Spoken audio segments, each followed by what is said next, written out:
The stars had always seemed distant and peaceful, scattered across the velvet darkness like diamonds thrown carelessly by some cosmic hand. Lieutenant Rebecca Torres had spent countless nights staring up at them from her family's ranch in New Mexico, wondering if anyone out there was looking back. Now, standing on the bridge of the orbital defense station Sentinel-7, she knew the answer, and it terrified her. The alien fleet materialized without warning. One moment, the sensors showed empty space. The next, 43 vessels of impossible design filled the screens, their hulls shimmering with energy that defied every law of physics humanity had painstakingly discovered. They arranged themselves in a perfect sphere around Earth, equidistant from one another, silent and waiting. Rebecca's commanding officer, Colonel James Okonkwo, stood rigid at the tactical display.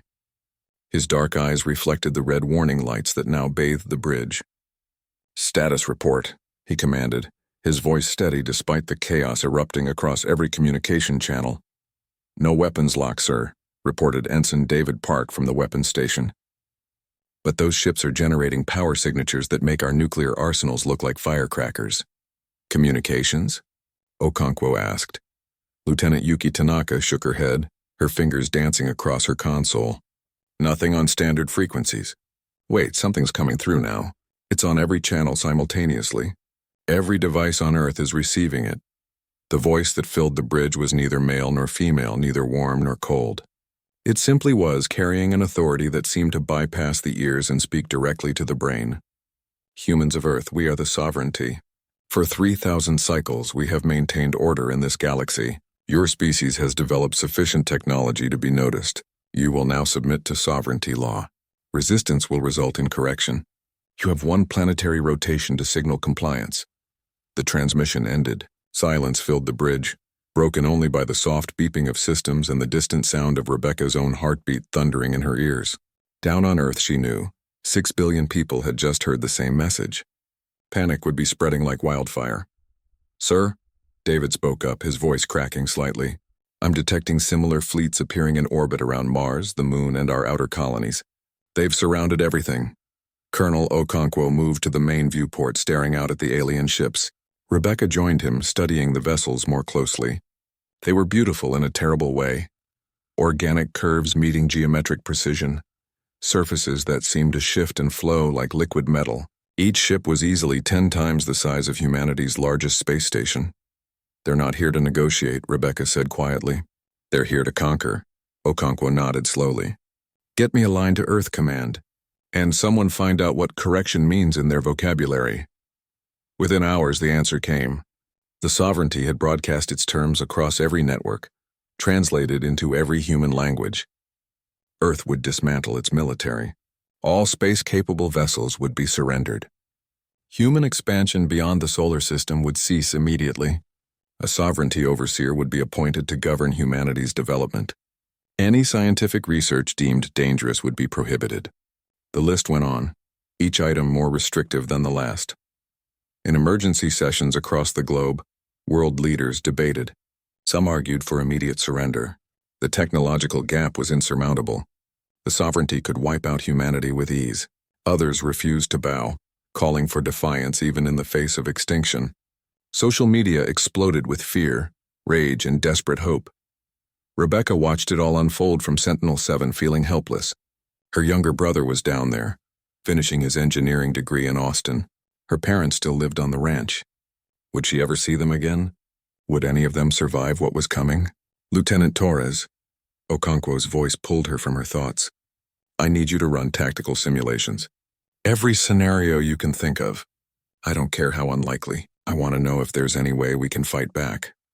Rebecca blinked in surprise. "Sir, their technology is centuries beyond ours. The simulations will all end the same way." "Maybe," Okonkwo acknowledged. "But humans didn't survive this long by accepting the inevitable. Run the simulations anyway." As Rebecca returned to her station, she felt something stir inside her. It wasn't hope exactly. It was something more primal, more human.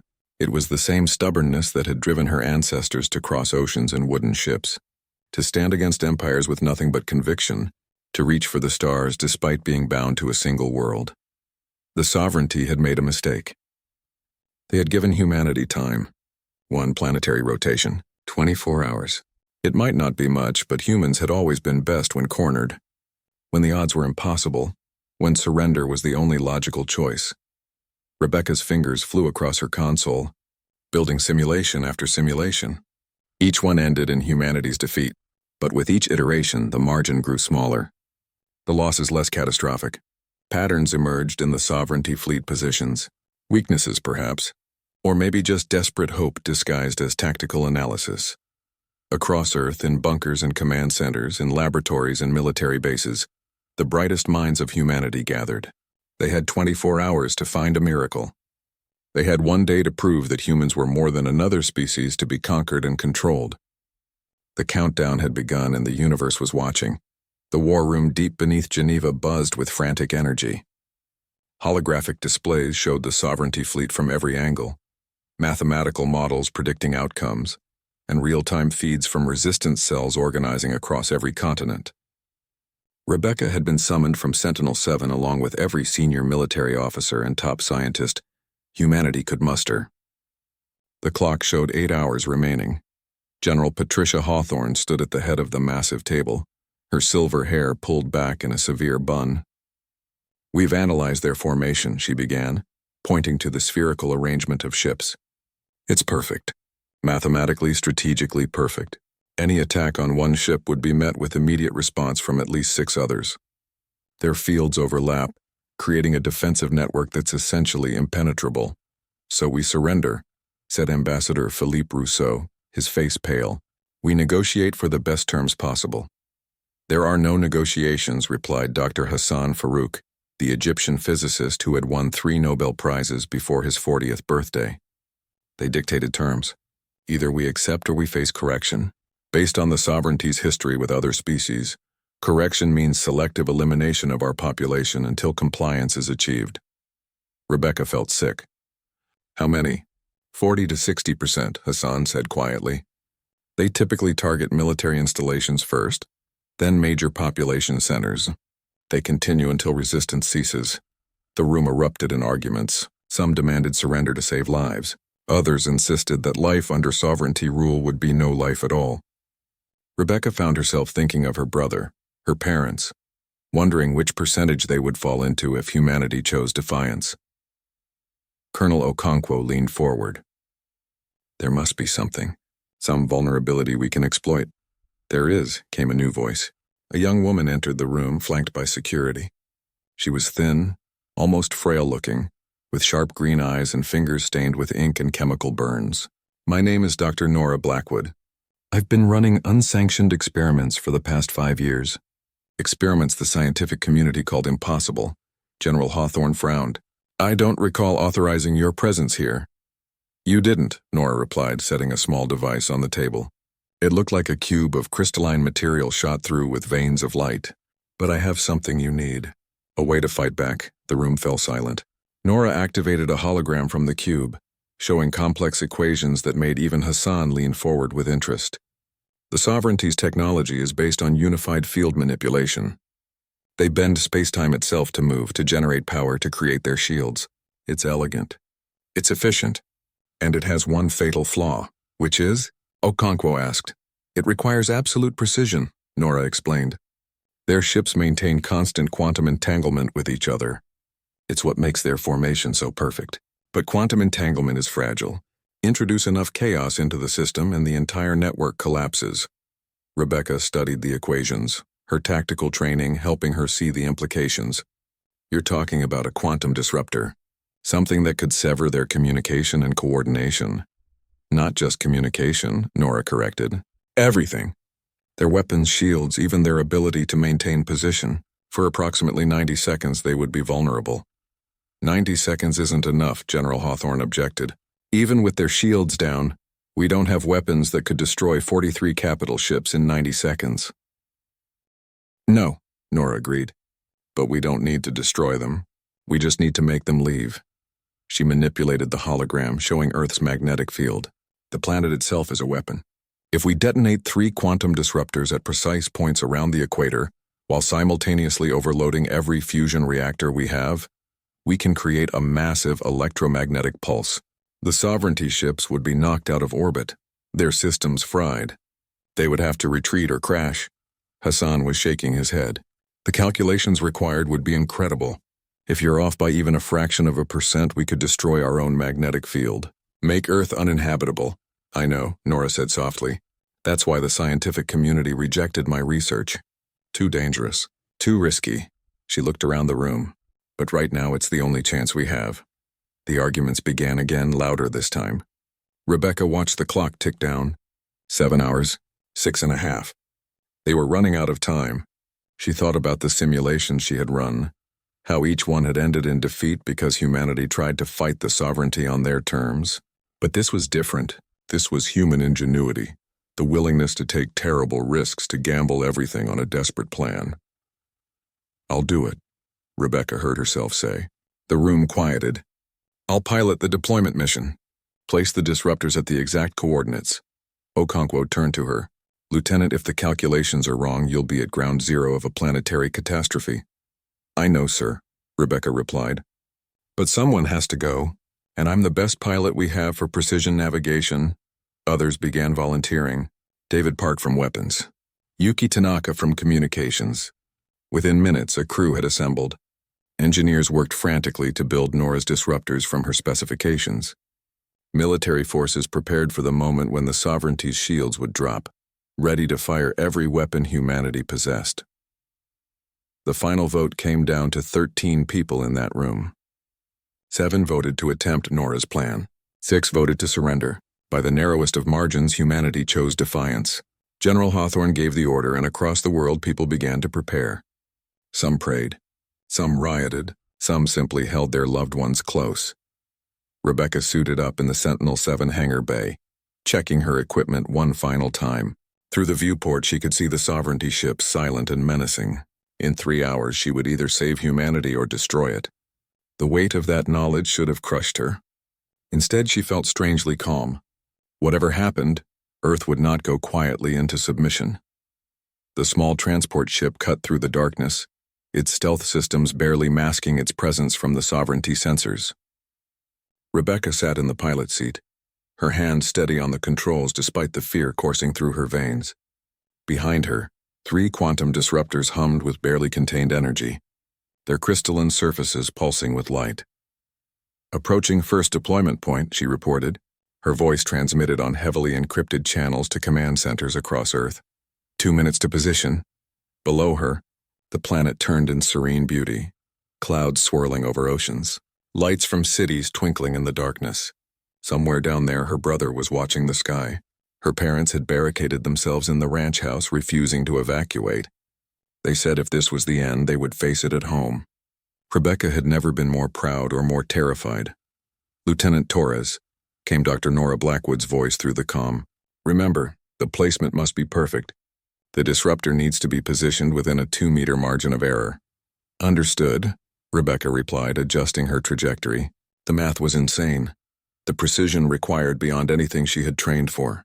But humans had always excelled at the impossible when everything was on the line. The sovereignty ships loomed larger as she descended. Up close, they were even more terrifying, surfaces rippling with alien energy. She wondered what the beings inside them were thinking.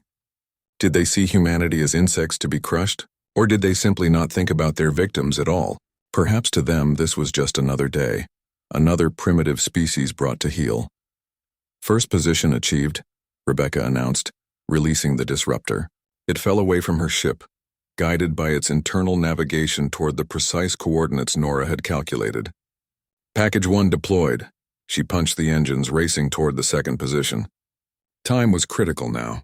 All 3 disruptors had to be in place within a 30-minute window, or the synchronization would fail. Through her instruments, she watched sovereignty patrol ships moving in intricate patterns, their sensors sweeping space. So far, her stealth held, but it wouldn't last forever. As she flew, Rebecca thought about the human story, the long journey from caves to space. Every generation had faced its own impossible challenge. Ancient ancestors facing predators with nothing but stones and courage. Civilizations rising and falling, each learning, each adding to the collective knowledge. Scientists working through the night to unlock nature's secrets. Explorers pushing into unknown territories despite the dangers. Her own great-grandmother had been one of the first women to fly combat missions, breaking barriers in a world that said she couldn't. "Second position in 30 seconds, she reported. Her hands moved across the controls with practiced precision. Whatever happened in the next hour, humanity had already won something important. They had chosen to stand rather than kneel. They had gambled everything on hope rather than accept certain subjugation. "Package 2 deployed," she announced, watching the second disruptor fall into position. Already she could see them beginning to form a triangular pattern around Earth's equator. Invisible to sovereignty sensors but humming with potential. The third position was the most dangerous, taking her directly beneath one of the larger sovereignty vessels. Rebecca took a deep breath, calculating the trajectory. This was it. Everything came down to the next few minutes. "Torres." Colonel Okonkwo's voice crackled through the comm. "Be advised, sovereignty ships are beginning to move. They may have detected something." Rebecca's heart raced, but her hands remained steady. "Almost there, sir." 10 seconds. The massive alien ship above her seemed to fill the entire sky. Its hull so close she could see the alien inscriptions etched into its surface. Energy crackled across its shields, beautiful and deadly. For a moment, she felt a strange kinship with whatever beings had built this marvel of engineering. They too had looked at impossible challenges and refused to surrender. "Package 3 deployed," she announced, pulling hard on the controls. Her ship banked sharply, engines screaming as she accelerated away. Behind her, alarms blared. The sovereignty had detected her. "Torres, you have multiple bogies in pursuit," Okonkwo warned. "Get out of there!" Rebecca didn't need the encouragement. She pushed the engines to maximum, feeling the G-forces press her into the seat. The transport ship wasn't built for combat, but it was fast and maneuverable. Behind her, 3 sovereignty interceptors gave chase, their weapons charging. "Disruptors are in position and synchronized." Nora's voice came through, tense with excitement. "Initiating countdown. 60 seconds to activation." Rebecca jinked left, then right, avoiding energy bolts that turned space bright with deadly light. One blast clipped her shields, sending her spinning. She fought for control, years of training taking over. The interceptors were faster, more powerful, but they followed predictable patterns. She remembered something her flight instructor had said years ago. Chaos is a human specialty. She dove toward Earth's atmosphere, using the planet's gravity to slingshot around at impossible angles. The sovereignty ships, designed for the perfection of space, struggled with the unpredictable maneuvers. One of them pulled off, unable to match her erratic flight path. 30 seconds, Nora announced. "All fusion reactors standing by." Across Earth, in power plants and research facilities, engineers prepared to overload every reactor simultaneously. It would cripple the planet's power grid for months, maybe years, but it would also create an electromagnetic pulse that would turn Earth itself into a weapon. Rebecca broke through into the upper atmosphere, her ship's hull beginning to glow with heat. The 2 remaining interceptors followed, relentless. Energy bolts streaked past her canopy, so close she could feel their heat. 10 seconds, Nora counted down. 9, 8, 7. Rebecca pulled up hard, climbing back toward space. The interceptors matched her move. They had her bracketed, nowhere left to run. 3, 2, 1, Nora's voice was barely a whisper. Activation. The universe seemed to hold its breath. Then in 3 points around Earth's equator, the quantum disruptors fired. The effect was instantaneous and spectacular. The precise quantum fields that held the sovereignty formation together shattered like glass. Above Earth, 43 capital ships suddenly found themselves blind, deaf and powerless. All reactors overloading, came reports from around the globe. Now. Earth's magnetic field pulsed with unleashed energy, a wave of electromagnetic force that swept outward in an expanding sphere. The sovereignty ships, their systems built on quantum precision, couldn't handle the chaos. Systems failed across their fleet. Ships began tumbling out of orbit, their graceful formations collapsing into disorder. The 2 interceptors pursuing Rebecca simply stopped, their engines cutting out mid-flight. They drifted past her, lifeless hulks tumbling toward the atmosphere. Rebecca didn't wait to see if they would recover. She pointed her damaged ship toward Sentinel-7 and limped home. Around Earth, the scene was repeated across the entire sovereignty fleet. The massive capital ships, those perfect instruments of conquest, were falling. Some managed to restart their systems in time, using what power they had left to retreat beyond the moon. Others weren't so lucky, breaking apart as they hit the atmosphere. burning up in brilliant streaks across the sky that would be remembered for generations. Rebecca docked at Sentinel-7 to find the entire crew watching the main displays in stunned silence. Colonel Okonkwo helped her out of the ship, and for a moment they just stood there watching the impossible happen. Humanity's desperate gamble had worked, but it wasn't over. On the largest sovereignty ship, still maintaining position far beyond Earth's reach, something was happening. A communication came through visual this time. The being that appeared on screens across Earth was unlike anything humanity had seen. Its form seemed to shift between states, solid and energy, its eyes containing depths that suggested intelligence far beyond human comprehension. "You have rejected the sovereignty's protection," it stated, its voice carrying none of the previous authority, replaced instead with something that might have been curiosity. "You have demonstrated capability we did not anticipate. You have chosen destruction over submission." General Hawthorne, her uniform torn and face streaked with soot from a nearby strike, responded, "We chose freedom. We would rather die as ourselves than live as something else." The being regarded her for a long moment. "In 3,000 cycles, 417 species have encountered the sovereignty. 416 submitted within the allotted time. You are the first to resist effectively." Something that might have been a smile crossed its shifting features. "This is interesting." Dr. Nora Blackwood stepped forward. "We don't want to be your enemies, but we will not be your subjects either. If you truly govern this galaxy, then govern with wisdom. Offer partnership, not domination." The being's image flickered as it consulted with others of its kind, conversations happening at speeds beyond human perception. Finally, it spoke again. "The sovereignty will withdraw. Earth will be granted a period of observation.